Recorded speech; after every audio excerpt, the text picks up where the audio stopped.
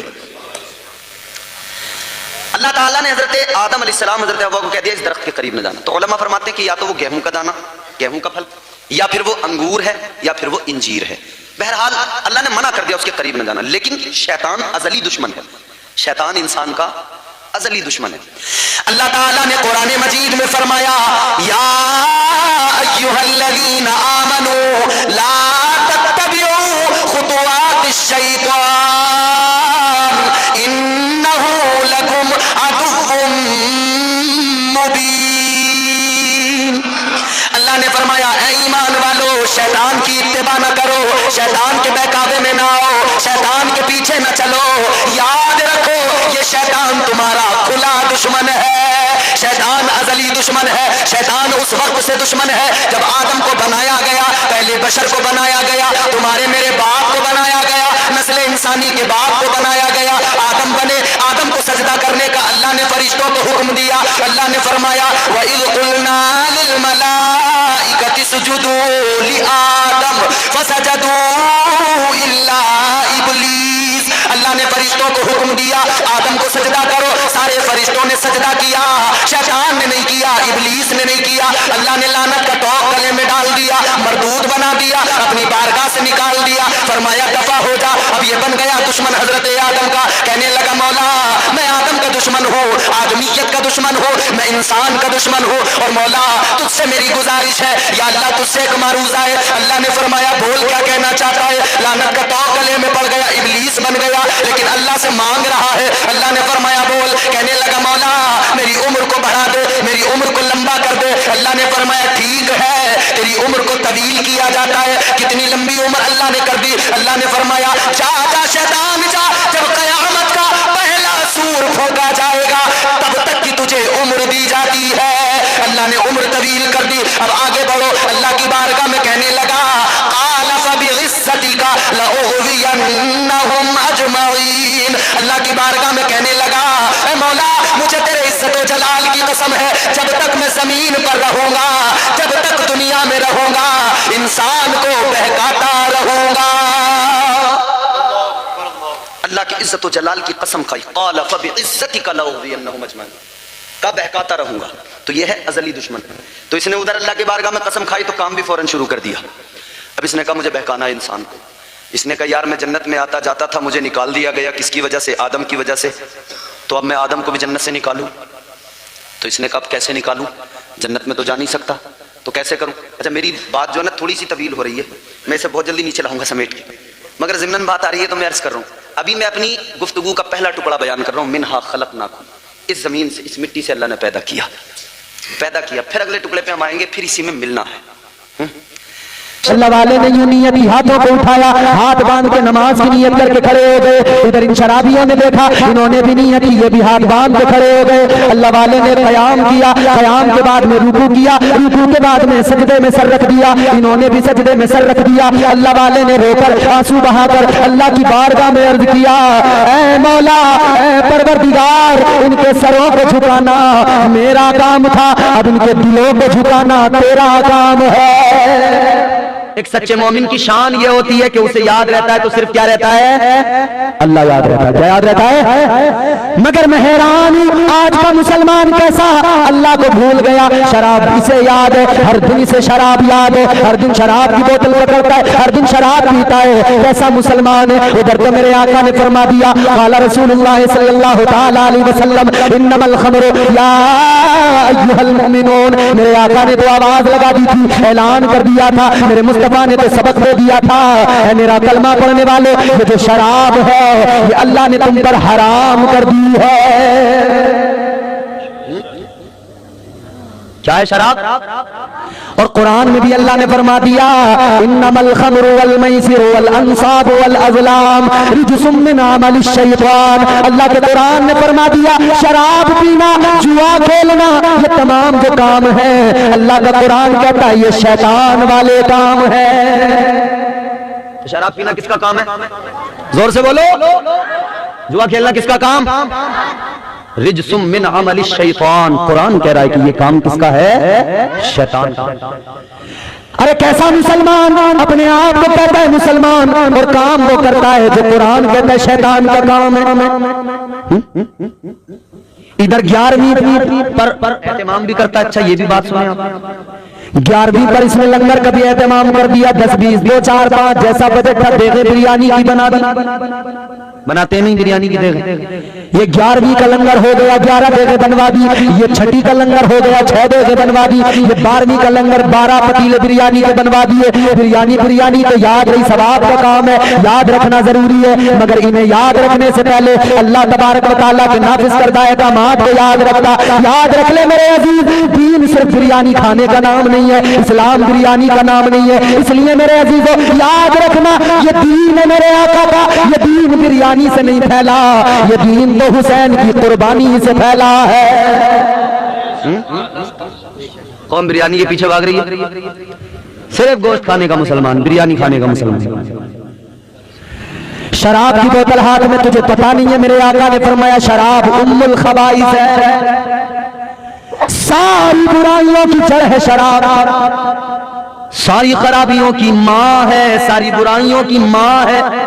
شراب پی انسان نے ہوش باقی نہیں رہا، اب اسے پتہ نہیں کہ اپنی ماں کو گالی دے رہا ہوں یا اپنی بیوی کو گالی دے رہا ہوں یا اپنی بہن کو گالی دے رہا ہوں۔ تو اس شراب کو پیتا ہے جو تجھے یہ بھی فرق نہیں ہونے دیتی ہے کہ سامنے تیری ماں ہے، جو تجھے یہ بھی پتہ نہیں لگنے دیتی سامنے تیری بہن کھڑی ہے، تو بہن کو بھی گالی دے دیتا ہے، ماں کو بھی گالی دے دیتا ہے۔ او میرے عزیز، اگر تجھے شراب پینا ہے یہ شراب نہ پی جو تجھے نالی میں گراتی ہے، تیری زبان پر جس کی وجہ سے گالیاں آتی ہیں، یہ نشہ نہ کر، یہ شراب نہ پی۔ اگر تجھے شراب پینی ہے میں بتاتا ہوں پی، شوق سے پی، میں تجھے بتاتا ہوں پتا۔ اگر تجھے شراب پینی ہے یہ گندی شراب نہ پی، شراب پینی ہے تو آ کر عشق رسول کی شراب پی لے،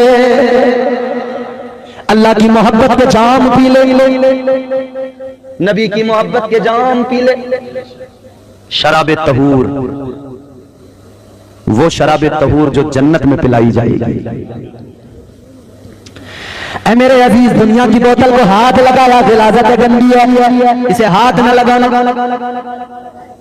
اچھا سنو ایک چیز اور بتاؤں میں آپ کو شراب کے بارے میں بتاؤں اچھا تم کہہ رہے ہو گے مولانا صاحب شراب پہ بات کیوں کر رہے ہیں؟ اس لیے کر رہا ہوں کہ آج کل پورے ملک میں نہیں پوری دنیا میں فیشن کے نام پہ شراب کو مسلمان پی رہے ہیں. بچے چار پیسے آ جاتے ہیں تو سب سے پہلے وہ اپنے آپ کو ماڈرن سمجھ کے شراب کی بوتل اٹھاتا ہے.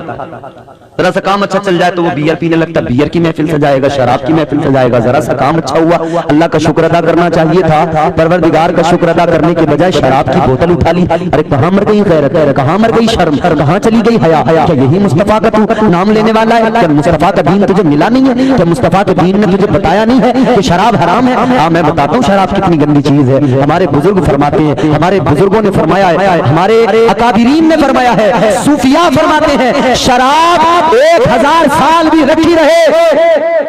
کتنے زور سے بولو. فرمایا صوفیاء کرام نے شراب 1000 سال بھی رکھی رہے شراب نہیں بنتی. شراب اس وقت بنتی ہے جب شیطان اس میں پیشاب کیا کرتا ہے.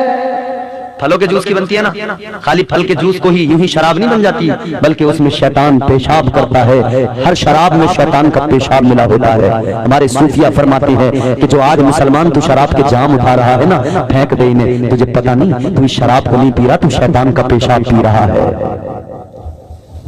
شیطان کا پیشاب.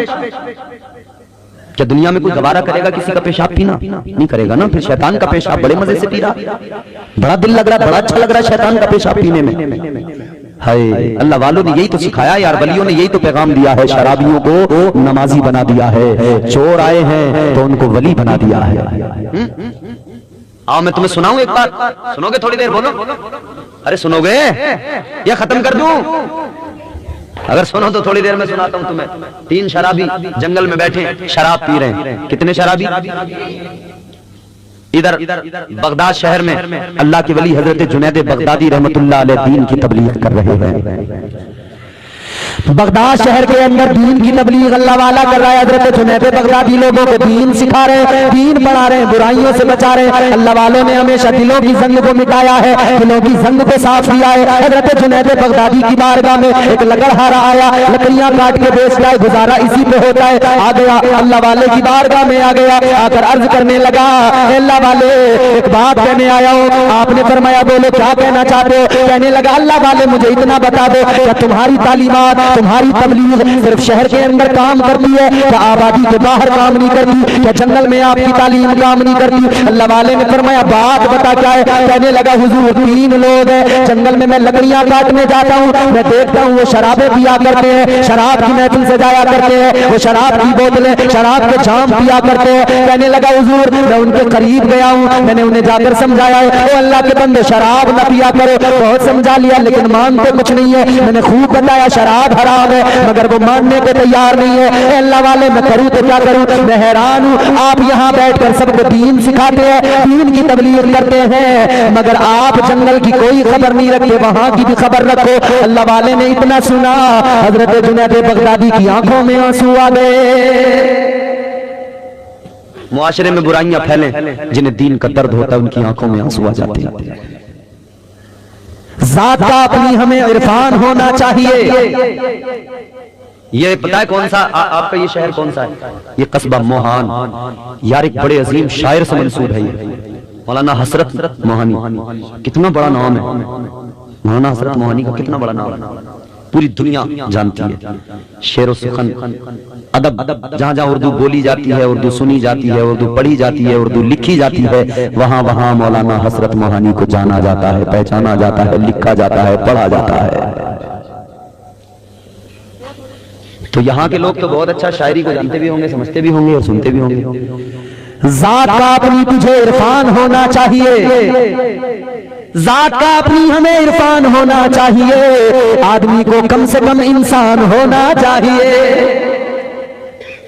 دین احمد کے لیے ہم جان بھی دیں گے صدا, دین احمد کے لیے ہم جان بھی دیں گے صدا, ہر مسلمان کا یہی ارمان ہونا چاہیے. تو اس نے جب آ کے روکے کہا حضور میں نے بہت سمجھایا مگر مانتے نہیں، تینوں شراب پیتے ہیں۔ اللہ والے نے سنا، اللہ والے نے فرمایا تو مجھے ان کا پتہ بتا دے کہاں پہ بیٹھتے ہیں۔ اس نے آ کر جنگل میں لے کے آیا، حضرت جنید بغدادی کو دکھایا کہ وہاں پہ بیٹھ کے پیتے ہیں۔ حضرت جنید بغدادی نے جا کے دیکھا تینوں بیٹھے ہیں شراب پی رہے ہیں، مگر جیسے اللہ والا قریب گیا نا، انہوں نے تینوں نے دیکھا کہ جنید بغدادی آ رہے ہیں، بھاگو۔ یہ اٹھ کر بھاگنے لگے۔ اللہ والے نے آواز لگائی او جوانوں بھاگتے کس لیے ہو، رک جاؤ، میری بات سنو۔ اس لیے بھاگ رہے ہو کہ تم شراب پیے ہوئے ہو، اس لیے ہی بھاگ رہے ہو نا کہ تم نے شراب پی ہوئی ہے؟ تو سنو بھاگنے کی ضرورت نہیں ہے، اللہ والے نے فرمایا تم جنگل میں بیٹھ کے پیتے ہو، میں ادھر آبادی میں بیٹھ کے پیتا ہوں، بھاگو مت۔ اب یہ رک گئے اتنا سنا تو انہوں نے سوچا یہ بھی پیتے۔ اللہ والے نے فرمایا ٹھہر جاؤ، رک جاؤ، ادھر آؤ، تم یہاں پہ پیتے ہو میں وہاں پہ پیتا ہوں۔ یہ سمجھ رہے تھے شراب کی بات ہے، مگر اللہ والے تو اشاروں میں بہت کچھ بتا دیا کرتے ہیں۔ اللہ والے کا بتانے کا مقصد تو یہ تھا تم ادھر یہ شراب پیتے ہو، میں ادھر عشق رسول کی شراب پیتا ہوں۔ اللہ والے نے بٹھا لیا، بیٹھ گئے، کہنے لگے اب آپ بھی پیتے ہو مگر ہم کیا کریں، ہماری ختم ہو گئی۔ اللہ والے نے فرمایا ختم ہو گئی تو منگا لو۔ کہنے لگے وقت بھی ایسا نہیں ہے کہ کہیں سے مل سکے، اب ملے گی بھی نہیں۔ اللہ والے نے فرمایا پینا چاہتے ہو؟ کہاں پینا تو چاہتے مگر ملے گی نہیں۔ حضرت جنید بغدادی نے فرمایا پینا چاہتے ہو؟ کہنے لگے پینا تو چاہتے مگر ملے گی نہیں۔ اللہ والے نے فرمایا ضرور ملے گی، انتظام میں کروں گا، اگر تم پینا چاہتے ہو تو بتاؤ۔ کہنے لگے مسکرانے لگے، خوش ہو گئے، کہنے لگے پھر تو مزہ آ جائے گا، آپ اگر انتظام کر دیں تو بڑی اچھی بات ہو جائے۔ کہنے لگے ساتھ بیٹھ کے پیئیں گے۔ اللہ والے نے فرمایا منگا تو دوں گا، انتظام تو کر دوں گا، مگر پہلے تمہیں میری بات ماننا پڑے گی۔ انہوں نے کہا کیا کرنا؟ اللہ والے نے فرمایا کہ کرنا یہ ہے کہ میرے ساتھ پہلے مجھے یہ بتاؤ یہاں آس پاس میں کہیں پانی ہے؟ تو کہنے لگا ہاں پاس میں ہے، چشمہ ہے جنگل میں۔ کہا چلو وہاں پر چلو، وہاں ملے گی۔ پہنچ گئے۔ حافظ عادل رضا سمجھ میں آ رہا بیٹا؟ ٹھیک ہے تمہارا جلسہ ماشاءاللہ کامیاب ہے، اللہ تمہیں سب کو خوش رکھے، شاد آباد رکھے۔ کمیٹی والوں کے لیے میری خاص دعائیں۔ چھوٹے چھوٹے بچے ہیں نا، اسٹیشن پہ جب یہ لینے پہنچے نا بچے، تو وہ چھوٹا والا جو کیا نام ہے اس کا، شارزہ، ہاں وہ بیٹھا دیکھو یہ بچہ اسٹیشن پہ جب مجھے لکھنؤ لینے پہنچا تو میں یہ کہنے والا تھا کہ بھائی بچے کو لانے کی ضرورت، میں اس سے کہنے لگا بیٹا تجھے رات میں آنے کی کیا ضرورت تھی، تو سو جاتا آرام سے۔ کہنے لگا حضرت میں کمیٹی والا ہوں۔ میں نے کہا اچھا، پھر مجھے بڑی خوشی ہوئی۔ میں کہا بچہ ہے مگر بڑا سچا ہے، بڑا پکا ہے، یعنی اسے کم از کم امام صاحب نے، انہوں نے یا ان لوگوں نے یا یہاں کے ان بزرگوں نے یا اس کے ماں باپ نے کم از کم اتنا تو سکھا دیا ہے کہ نبی کا جلسہ ہوگا تو مولانا بھی آئیں گے، اور مولانا آئیں گے تو انہیں عزت سے لے کے بھی آنا، یعنی اتنا تو سمجھ گیا کہ مولوی کا ادب کرنا چاہیے، ورنہ تو آج کل قوم کہاں ادب کر رہی ہے، بے ادبی کر رہی ہے دبا کے۔ امام کی کوئی عزت ہی نہیں، کوئی حیثیت ہی نہیں۔ کوئی امام کہتے کہ جی نکاح نہیں پڑھاؤں گا، اگر ڈی جے بجایا تو کہیں مت پڑھا، ہم دوسرا لائیں گے۔ کسی ایسے کو لاتے جسے پتہ ہی نہیں ہوتا کہ یہاں مقدمہ کیا چل رہا ہے، اور بیچارہ غریب باہر سے آتا اسے پتہ ہی نہیں ہوتا، وہ آ کے نکاح پڑھا دیتا، پھر امام کہتے ہیں جی تم نے نکاح کیوں پڑھایا، پھر ادھر پوری آفت۔ مگر لوگوں کو بڑا مزہ آتا ہے شادیوں میں ڈی جے بجانے میں، ناچنے گانے میں۔ شراب کی بات کر رہے ہیں نا ہم، شراب جب پیتا نا آدمی تو شراب کے ساتھ یہ چیزیں خود بخود آ جاتی ہیں۔ حضور نے فرمایا ام الخبائث ہے، تمام برائیوں کی ماں ہے۔ شراب پیے گا تو جوا بھی کھیلے گا، شراب پیے گا تو ناچنا گانا بھی کرے گا، شراب پیے گا شہوت بھی بیدار ہوگی، شراب پیے گا آرام کاری بھی کرے گا، شراب پیے گا بدکاری بھی کرے گا، شراب پیے گا گالیاں بھی دے گا۔ شراب پی پی کے زبان کتنی گندی ہو جاتی ہے جانتے ہیں؟ کتنی گندی ہو جاتی ہے۔ آؤ میرے پیارے سنو، ایک قطرہ شراب کا اگر حلق سے اتر گیا، فرمایا گیا ایک قطرہ اترنے کی وجہ سے 40 روز تک اس شخص کی نہ کوئی عبادت قبول ہوتی ہے نہ اس کی کوئی دعا قبول ہوتی ہے۔ اللہ اکبر کبیرہ۔ تو اللہ والے نے فرمایا شراب چاہیے؟ کہاں چاہیے؟ کہا پانی کا چشمہ بتاؤ کہاں؟ یہاں ہے۔ لے کر گئے پانی کے چشمے پہ پہنچے، انہوں نے کہا جی پانی کا چشمہ تو یہ ہے، منگاؤ شراب۔ اللہ والے نے فرمایا شراب تو ملے گی مگر پہلے جیسے میں کرتا ہوں ویسے کرو۔ انہیں تو شراب کی ضرورت تھی، انہوں نے کہا ٹھیک ہے۔ اچھا نشہ کرنے والے میں ایک بات آپ نے دیکھی ہوگی، سمجھ رہے ہو، اسے جب تک نشہ ملتا نہیں ہے نا وہ بے چین رہتا ہے، پریشان رہتا ہے، بے چین رہتا ہے۔ وہ ہمارا چھوٹا بھائی ہے، وہ میڈیکل اسٹور چلاتا ہے۔ ایک روز میں بیٹھا تھا وہاں پر، ایک نوجوان لڑکا تقریباً اس کی عمر 18 سال ہوگی، 17-18 سال کا، پتلا دبلا، کھانپ رہا ہے۔ مجھے لگا کہ یہ شاید بیمار ہے، بخار ہے، یہ دوائی لینے آیا ہے۔ وہ آ کے ہمارے چھوٹے بھائی سے کہنے لگا کہ مجھے فلاں چیز دے دو، میں تو نام بھی نہیں جانتا، وہ چیزیں ایسی ایسی چیزیں چل رہی ہیں آج کل۔ اس نے کہا نہیں ہے، وہ صاحب اس کے پیروں میں گر گیا، کہنے لگا کچھ بھی کرو مجھے دے دو۔ اس نے کہا ہے ہی نہیں تو کہاں سے تم رکھتا ہی نہیں، پیروں میں گر گیا، کہنے لگا وہ مجھے چاہیے۔ تو اس نے بھائی نے مجھے بتایا کہ یہ نشہ کرنے والا ہے، نشے کی چیز مانگ رہا ہے، ان کی حالت یہ ہو جاتی ہے جب تک نہیں ملے نا تڑپتے رہتے ہیں، پریشان رہتے ہیں، لوٹتے ہیں، تمہارے پیر پکڑ لیں گے، جو کرنا پڑے کریں گے، کہیں چوری کریں گے، کہیں ڈکیتی کریں گے، کہیں مار کھائیں گے، کہیں بھیک مانگیں گے، کچھ بھی کرنا پڑے، مگر کسی بھی حال میں جب تک انہیں نشہ نہیں ملے گا جب تک یہ تڑپتے رہتے ہیں۔ ہائے ہائے ہائے ہائے، نئے نئے بچے 18 سال کے میری قوم کی برباد ہو گئے اور ہم تماشا دیکھ رہے ہیں۔ بولو وہ جوان جنہیں مصطفیٰ کے دین کا لمبردار بننا تھا، وہ آج شراب کی لت میں پڑ کر نالیوں میں گندے پڑے ہیں، کیڑوں کی طرح رنگ رہے ہیں، مگر کسی قوم کے کسی رہبر رہنما کو یہ فکر نہیں ہوتی کہ میں ان کا خیال کروں، انہیں اس دلدل سے نکال کے انہیں ایک اچھی زندگی دوں۔ کسی کو ہوتی ہے فکر؟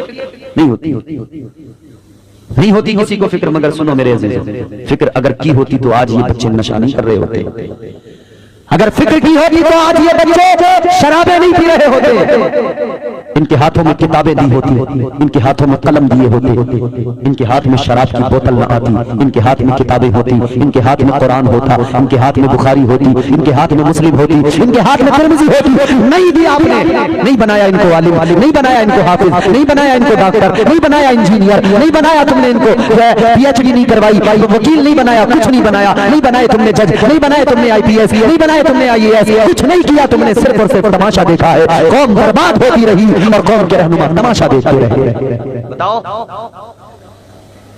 کسی قومی رہنما نے کوئی کالج بنا کے دیا؟ کسی نے کوئی تمہیں ہاسٹل بنا کے دیا؟ کہ اس قوم کو کبھی فکر ہوئی کہ کالج اپنے بنائیں؟ کہ اس قوم کو کبھی فکر ہوئی کہ اسکول اپنے بنائیں؟ کہ اس قوم کو کبھی فکر ہوئی کہ غریب بچوں کو مفت میں تعلیم دینے کے لیے اسکول کھولے؟ کہ اس قوم کو کبھی فکر ہوئی کہ ہم اپنے ہاسٹلز بنائیں، انجینئرنگ کالج بنائیں، لا کالج بنائیں، میڈیکل کالج بنائیں؟ نہیں ہوئی نا فکر۔ اگر کوئی بناتا بھی ہے کوئی اسکول تو وہ صرف اور صرف بزنس کے لیے بناتا ہے، تجارت کے لیے بناتا ہے، وہ قوم سے کوئی ہمدردی نہیں کرتا، اسے اپنی قوم سے اپنی ملت سے کوئی ہمدردی نہیں ہوتی ہے، وہ صرف تجارت کرتا ہے۔ نہ میرے عزیزو تجارت نہ کرو، تعلیم کبھی تجارت کے لیے نہیں ہوتی ہے، تعلیم کو عام کرو۔ میرے مصطفیٰ نے تو پیغام دیا تھا، اے میری امت کے لوگوں تمہیں میں پیغام دے کے جا رہا ہوں۔ حضور نے فرمایا علم حاصل کرو، ماں کی گود سے لے کر قبر کی آگوش تک علم حاصل کرو، مگر تم نے اپنے بچوں کو جاہل بنا دیا، اپنے بچوں کو تم نے کتابیں نہیں دی، اپنے بچوں کو قلم نہیں دیے۔ آج کیا وجہ ہے؟ ہر جگہ پر رسوائی ہے، ہر جگہ پر ذلت ہے۔ آج کچہری کے اندر دوسرے کا بچہ وکیل ہے، میرا بچہ کچرے پہ شراب پی کے پڑا ہے۔ آج کچہری کے اندر کسی دوسرے کا بچہ بیٹھا ہوا جج کی کرسی پہ ہے، میرا بچہ شراب پی کے نالی میں پڑا ہے، مگر میری قوم تجھے کبھی فکر نہیں ہوتی کبھی فکر۔ یہاں کیا ہو رہا ہے؟ یا تو صرف موبائل چل رہے ہیں، صرف موبائل چل رہے ہیں، رات کا سناٹا ہو، ٹھنڈ کا موسم ہو، اماں ابا سب سو گئے، بیٹی لحاف کے اندر لیٹ کے موبائل چلا رہی ہے، اماں کو پتہ ہی نہیں ہے کہ گھر میں بیٹی کے پاس ایک الگ سے موبائل بھی ہے۔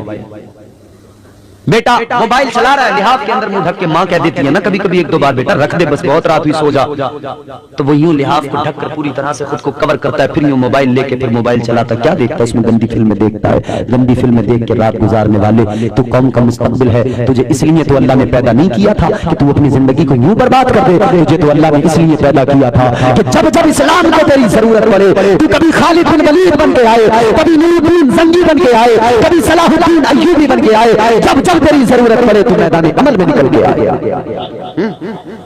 مگر ہائے افسوس، کیا ہو رہا ہے؟ موبائل چل رہا ہے، کیا ہو رہا ہے؟ اپنی بیٹیاں ننگی ہو رہی ہیں ناچ رہی ہیں، اپنی بہنوں کو ننگی ناچتا ہوا دیکھ رہا ہے موبائل۔ موبائل نے تباہ کر دیا اس قوم کو۔